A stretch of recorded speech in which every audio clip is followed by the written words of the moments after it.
The moving truck pulled into my driveway at exactly 3:47 p.m. on a Tuesday, and I watched from behind my kitchen curtains as my husband of 12 years helped another woman carry boxes into the house I had spent 8 months renovating with my own two hands. My name is Alina, and 3 hours ago, I was supposed to be dead. The cold marble countertop pressed against my palms as I steadied myself, watching through the window as Marcus, wrapped his arms around a petite blonde with perfectly styled hair and designer clothes. She laughed like a girl as he spun her around on the front porch, the same porch where I had scraped off 3 layers of old paint in the blazing summer heat, while he claimed to be working late every night. Behind them, a small cream-colored dog with a pink collar bounced excitedly, leaving muddy paw prints on the pristine wooden floors I had refinished on my hands and knees. The house looked perfect. Every wall painted in the soft, neutral colors we had chosen together. Every fixture polished to gleaming perfection. Every room designed with love and hope for our future together. A future that apparently now included her. My phone buzzed on the counter beside me. A text from my sister Claire. "Elena, please tell me you got my message. Call me back now." I had gotten her message. 19 missed calls and 50 texts, all variations of the same desperate plea. "Don't go to the doctor alone. Wait for me. Something's wrong with your test results." But I had gone alone to Dr. Harrison's office that morning, expecting to hear about my routine blood work. Instead, I sat in that sterile room with its motivational posters and fake plants while he told me about the mix-up at the lab. How my results had been accidentally switched with another patient named Elena Lawson. How I was perfectly healthy, not dying of the aggressive autoimmune disease they had diagnosed me with 6 months ago. 6 months. That's how long I had believed I was dying. That's how long Marcus had known I was supposed to be dying. The front door opened and Marcus's voice echoed through the house I had poured my heart into. "Welcome home, sweetheart. I told you it was perfect." He was calling this her home. "Oh my God, Marcus," she squealed. Her voice was higher than mine, younger. "Probably everything I used to be before 12 years of marriage, and the stress of thinking I was dying aged me beyond my 32 years. I heard the click of high heels on the hardwood floors as she explored room by room, gushing over every detail I had carefully planned and executed. The crown molding I had installed myself after watching tutorial videos for hours. The kitchen island I had designed and built from scratch. The master bathroom with the vintage mirror I had spent weeks searching for at estate sales. "And this kitchen," she exclaimed. "It's like something from a magazine. You're so lucky your wife was talented with all this renovation stuff before she, passed away." That's what she was going to say. Marcus's voice dropped to what he probably thought was a respectful whisper, but sound carried perfectly through the open floor plan I had created. "Vivian, you don't need to worry about that anymore. Elena is at peace now. This is our fresh start." Our fresh start in the house I was supposed to die in, but never got the chance to enjoy. I looked down at my hands, still stained with paint under my fingernails despite scrubbing them raw this morning. These hands had stripped wallpaper and sanded wood, and hung every picture on these walls. These hands had built this dream home, while my husband counted down the days, until my death freed him to move in his mistress.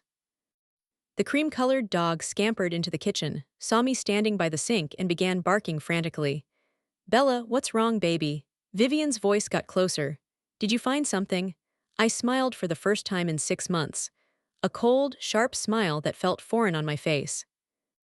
"Oh, she definitely found something interesting," I said, stepping out from behind the kitchen island. The scream that erupted from Vivian's perfectly glossed lips was so piercing that Bella began howling in harmony. She stumbled backward in her stiletto heels, designer purse flying from her shoulder and scattering its contents across my freshly mopped floor. Marcus appeared in the doorway, his face cycling through confusion, shock, and finally landing on pure terror. "Elena," he whispered, his voice barely audible over Vivian's continued shrieking. "But you're dead." I finished for him, my voice steady despite the hurricane of emotions raging in my chest. Funny story about that. Vivian had backed herself against the refrigerator, one manicured hand pressed to her chest as she gasped for air. "You said she was dead, Marcus. You said your wife was dead." She was supposed to be, Marcus stammered, his face now matching the white of his button-down shirt. The doctor said Alina, the disease. Not disease, I corrected, taking a step closer to them. An aggressive autoimmune condition, one that would have killed me slowly, painfully over the next few months. One that apparently I never actually had. The silence that followed was deafening. Even Bella had stopped barking and was now cowering behind Vivian's legs.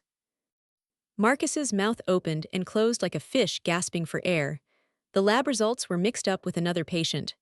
Oops, I shrugged as if discussing the weather. Dr. Harrison called it a clerical error. Seems I'm going to live a long, long life after all. Vivian's eyes darted between Marcus and me, understanding beginning to dawn on her perfectly contoured face. Wait, you knew she was sick and you, oh God, Marcus, what did we do? What they did? Let me paint you that picture. 6 months ago when Dr. Harrison first delivered what we thought was my death sentence, Marcus held me while I cried. He promised to make my remaining time beautiful. He suggested we renovate our old craftsman house, the one we had bought as newlyweds, but never had the money to fix up properly. Let's make it perfect, he had said, stroking my hair as tears soaked through his shirt.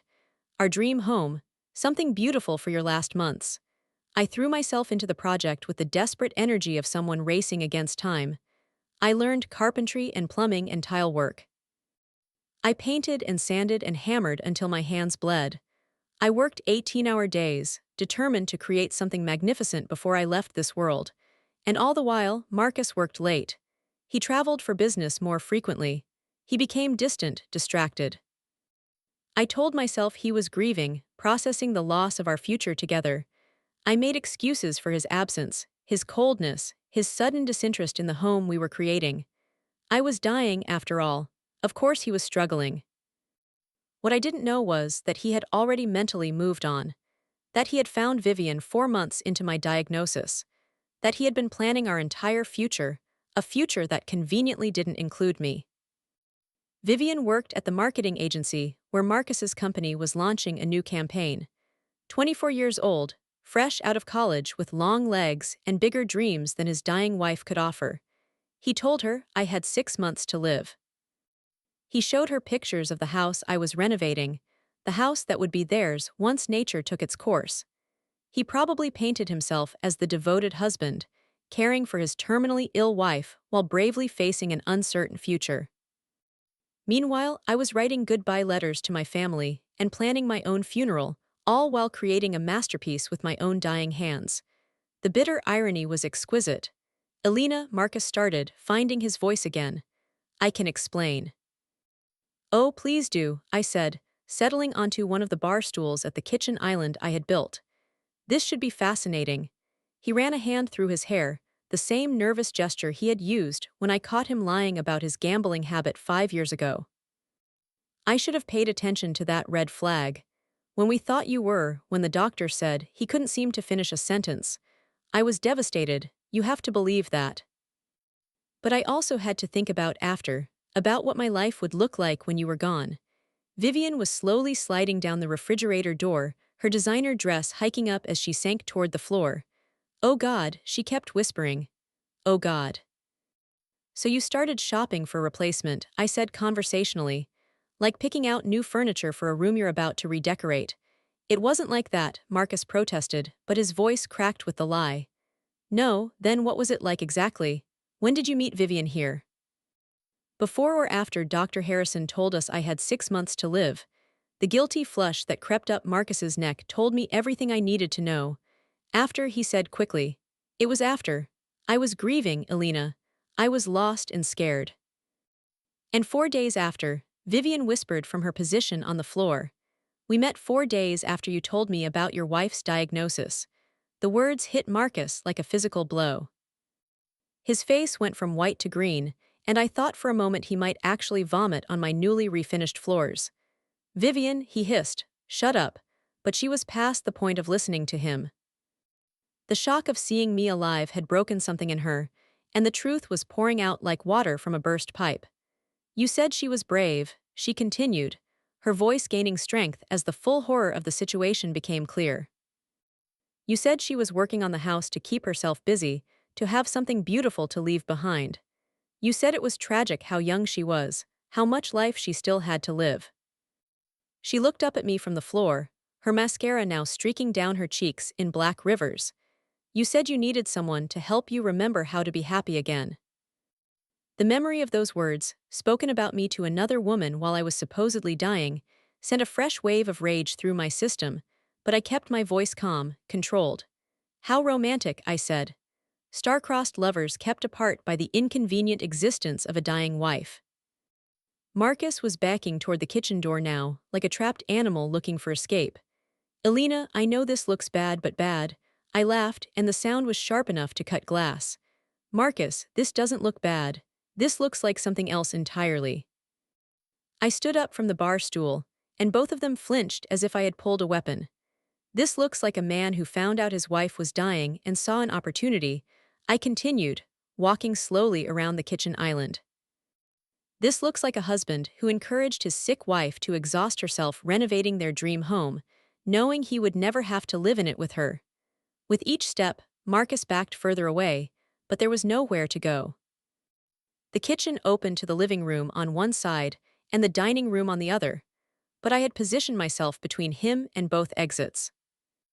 This looks like a man who let his dying wife spend their entire savings account on renovations, knowing she wouldn't be around to enjoy them. I said, my voice dropping to barely above a whisper. This looks like a man who was planning his future with another woman while holding his wife's hand in the doctor's office. Stop, Marcus whispered. Elena, please stop. But I'm just getting started, darling. I smiled and saw him shudder at the coldness in it. You see, I've had 3 hours to think about this. 3 hours since I left Dr. Harrison's office with a clean bill of health. 3 hours to remember every lie, every late night, every business trip that seemed just a little too convenient. I pulled my phone out of my pocket and held it up so they could see the screen. 3 hours to finally check our phone records and see all those calls to a number I didn't recognize. Would you like to guess whose number that was, Marcus? Vivian made a small wounded sound from her position on the floor.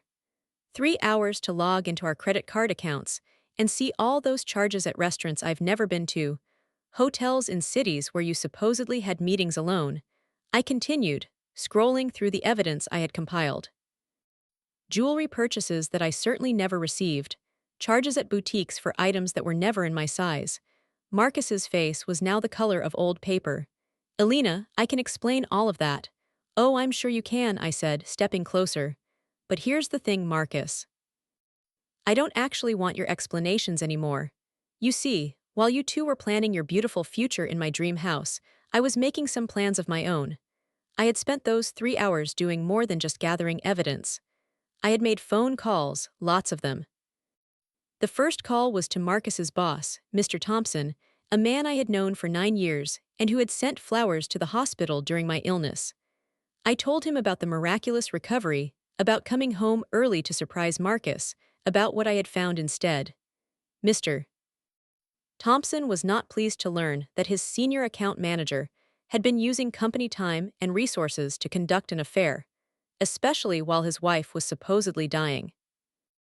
The business trips that had been charged to client accounts, the client dinners that were actually romantic dates, the company phone that had been used for thousands of personal calls. It all painted a picture of a man who had been stealing from his employer while his wife battled terminal illness. Thompson Marketing has a zero-tolerance policy for theft and fraud, Mr. Thompson had told me, his voice tight with anger.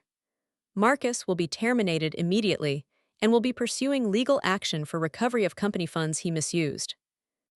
The second call was to my lawyer, Andrea Chen, who had helped us write my will when I thought I was dying. She was very interested to hear about the insurance policies Marcus had taken out on my life in the past 6 months, policies I had never signed, with signatures that looked suspiciously unlike my own. Insurance fraud is a felony, Elena, Andrea had said grimly, especially when it's connected to a spouse's supposed terminal illness. I'll have investigators looking into this by tomorrow morning. The third call was to Vivian's employer, the marketing agency where she and Marcus had met. I posed as a concerned friend who had just learned that one of their employees was involved in an affair with a married man whose wife was dying of disease, an affair that had included using company resources to plan their future home together. "We'll handle this internally," the office manager had assured me. "Thank you for bringing this to our attention." But the fourth call was my favorite. "Marcus," I said now, watching as sweat beaded on his forehead despite the air conditioning I had installed myself. "Do you remember my cousin James?" His face went even paler. "James from Portland." "That's the one," I nodded. "James, who works for the IRS. James, who was very interested to learn about all those home improvement expenses you've been claiming as business deductions. You know, the ones for the house renovation that you told the government was necessary for your home office." Marcus's knees actually buckled, and he had to grab the counter to keep from falling. "Turns out claiming personal expenses as business deductions while your wife is dying is the kind of thing that really gets their attention." I continued conversationally, "especially when those expenses total more than $75,000.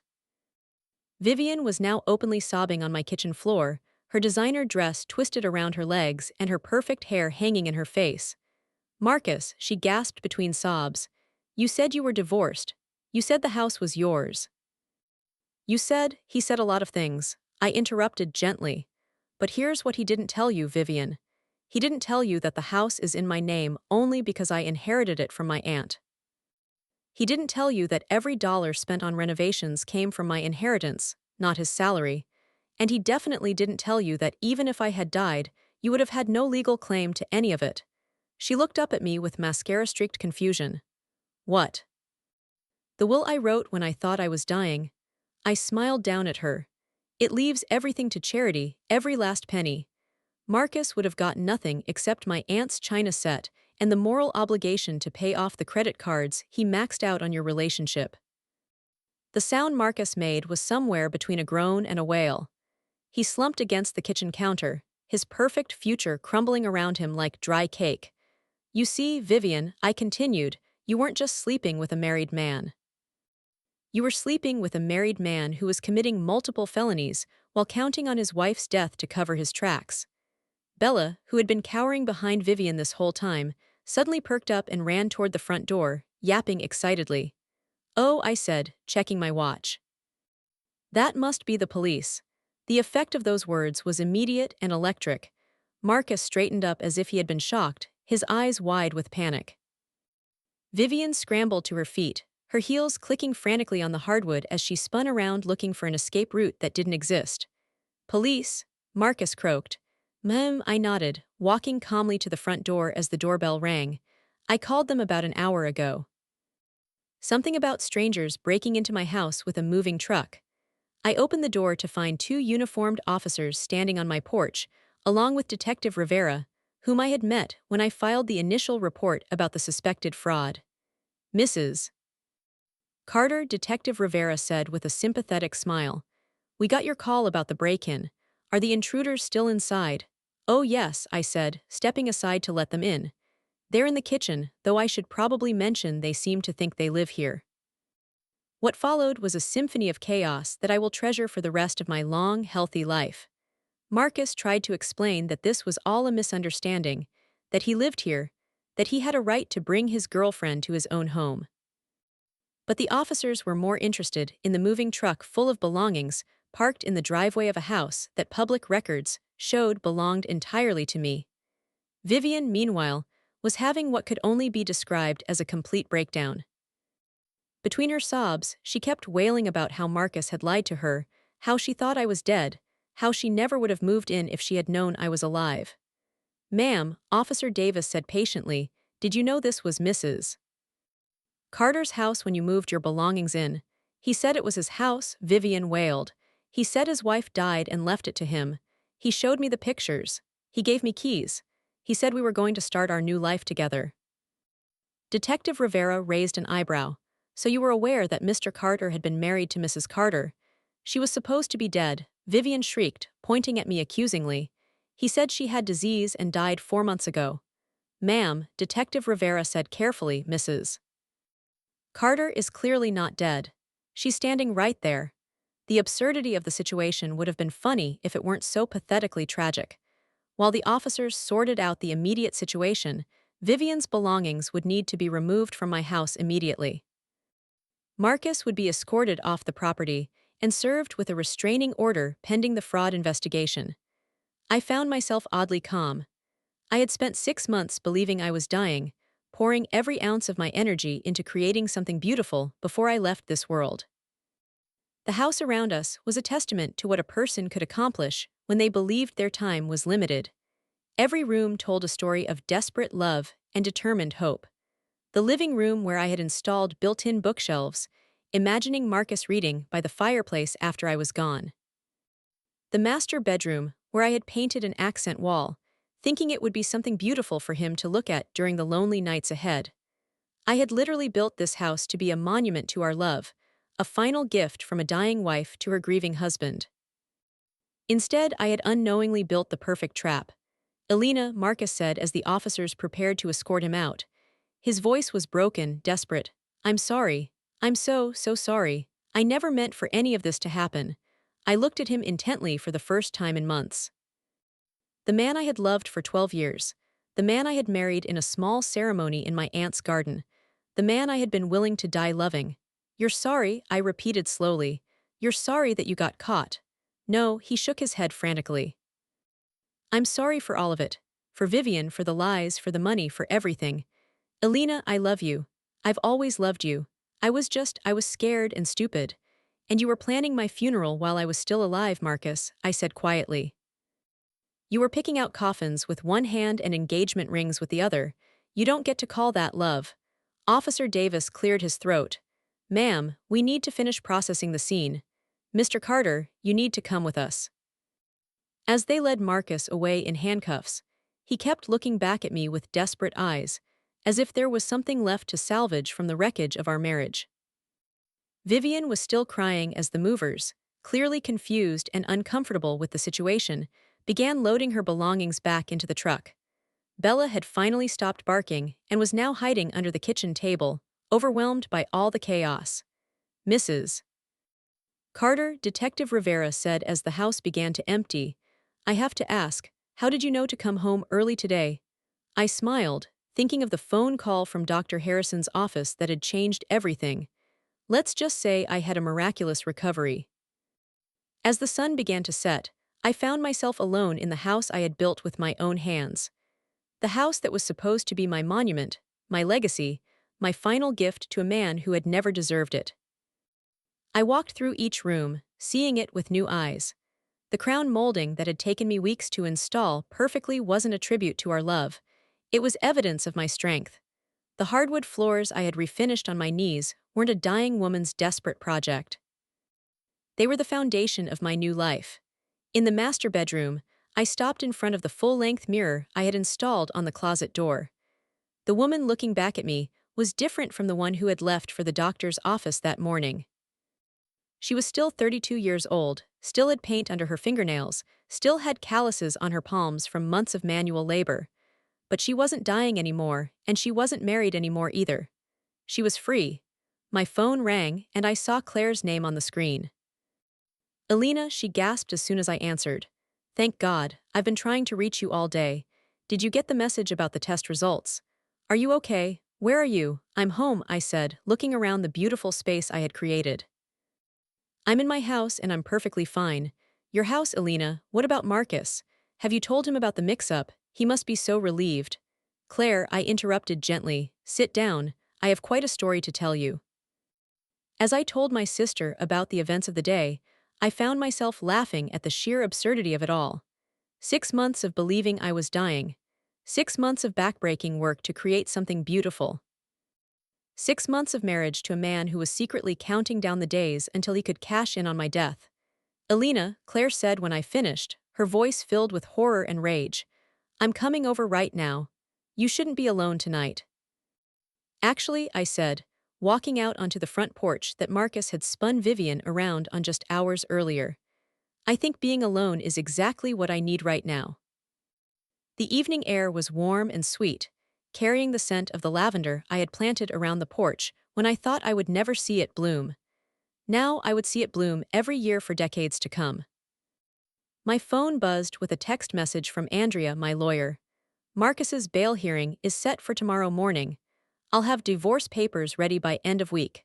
Also, the insurance investigation found evidence of forged signatures. He's looking at serious prison time. Another text came in, this one from James at the IRS. Audit begins Monday. Based on what you sent me, he'll owe at least $40,000 in back taxes plus penalties. And that's just the beginning. A third text from Mr. Thompson. Marcus has been terminated effective immediately. Company pressing charges for theft. Thank you for bringing this to our attention. I put the phone away and sat down on the porch swing. I had hung myself using tutorial videos and determination when Marcus claimed he was too busy to help. The swing faced west toward the sunset, and I rocked gently as the sky turned brilliant shades of orange and pink. Tomorrow I would start my new life. I would wake up in the house I built, in the bed I chose, surrounded by the beauty I created with my own hands. I would drink coffee from the kitchen I designed, take a shower in the bathroom I renovated, and walk on the floors I refinished. And Marcus would wake up in a jail cell, facing fraud charges, insurance investigation, IRS audit, unemployment, and divorce proceedings that would leave him with nothing but legal bills and regret. The poetic justice was almost too perfect to believe. As the last light faded from the sky, I made myself a promise. I would never again build my life around the fear of losing it. I would never again pour my energy into creating something beautiful for someone else to enjoy. This house, this magnificent house I had built with my dying hands, would be mine alone. Every room I had renovated while racing against time, every detail I had perfected while believing I was terminal, every beautiful thing I had created out of love and desperation, all of it belonged to me now. I was 32 years old. I was healthy. I was free. And I was sitting in a house worth over $600,000 that I owned entirely debt-free, while the man who had tried to steal it from me faced the consequences of his betrayal. The house I built to be my monument had become something even better. It had become my fortress, my sanctuary, my new beginning. I pulled out my phone one more time and opened a new text message to Dr. Harrison. Thank you for the mix-up. It saved my life in more ways than one. Then I went inside, locked the door that Marcus would never have keys to again, and began planning the rest of my long, beautiful, healthy life. In the morning, I would call a contractor about installing a security system.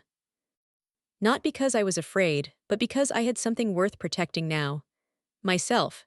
The house around me settled into comfortable silence, the sound of a home that was finally truly mine.